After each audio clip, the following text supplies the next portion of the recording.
លើលើបាយជាបីច័ន្ទពេញបរមីទឹកដីព្រៃផ្ដៅបងសួរជាងដែរគេមិនប្រាំឈ្មោះចៃដន្យបងដើរហួលឺសក្មេងហើយបងសួរជាងដែរគេមិនប្រាំ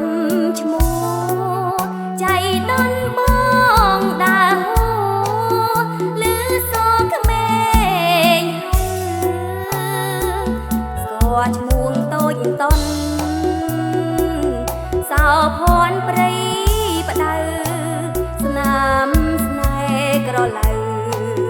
ដើរជាប់បេងដូងស្គាល់ឈ្មោះតូចតន់